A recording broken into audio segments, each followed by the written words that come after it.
Arne, the game was breathless at times. What did you make of your team's performance and the final result? What does breathless means? End to end, lots of chances, ebbed and flowed. Yeah. What did I make of the game? I think we started off really well, scored a goal, got a big chance from a set piece where we were close to scoring the 2-0. Then in a quite a large phase of the game, we struggled to control their sixes, so they were constantly able to find them and then set up an attack. Unfortunately, like last week, we conceded a set piece, and that makes it really hard in a top game to win a game of football if you have a negative balance in set pieces, especially if you look at it. It was such a sloppy goal, or which word you want to use, but it wasn't a great cross and a header. It was just no one touched it and it went in the second post.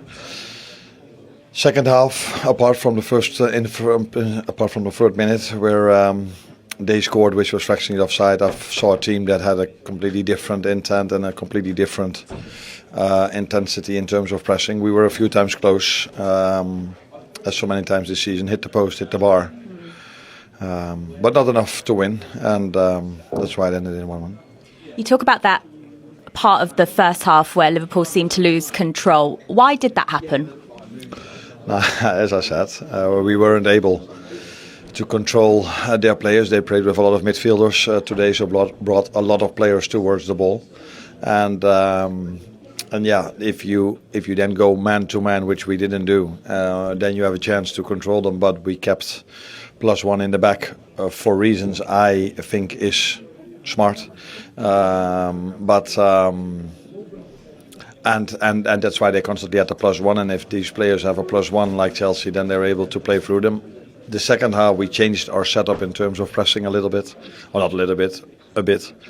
And that worked better than in the first half. Rio Ngamoa was really positive in the game, but then there were boos from some of the Anfield crowd when he came off. Why did you feel that was the right time to replace him? I don't think it was some of them. I think there were a lot that didn't agree with that change, which I completely understand if you just look at how he played. But it does make sense if you know that 3 minutes before he goes to the ground, with having problems with his muscles. And then when I asked him, he said, no, not sure if I can continue. Yeah, and then the idea was maybe not to take him off, but when he gave the signal that he wasn't completely ready to continue, then it makes complete sense. But I knew this would have been the reaction because he's such a popular figure. He played a good 65, 70 minutes, 65, something like that.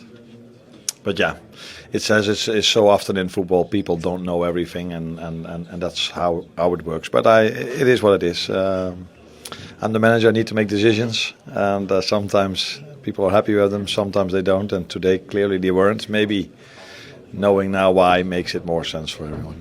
You cleared it up now, so that does make sense. What about on the final whistle? Because that's when there seemed to be even more boos. What was your reaction to that? No, that probably has to do with us not winning. So a draw. From the last 5 games, we won 3 last week, and today a draw. Yeah, that's not what we want. We want more. We want to win them all 5. But as I said, last week we had a negative balance in our set piece. Today again, conceding a set piece. And we were very, very close with Virgil to score one ourselves. So yeah, it completely makes sense that people are disappointed if we don't win, because that's what we want. We want to win. And it should be like this. If Liverpool doesn't win, no one can ever be happy with that.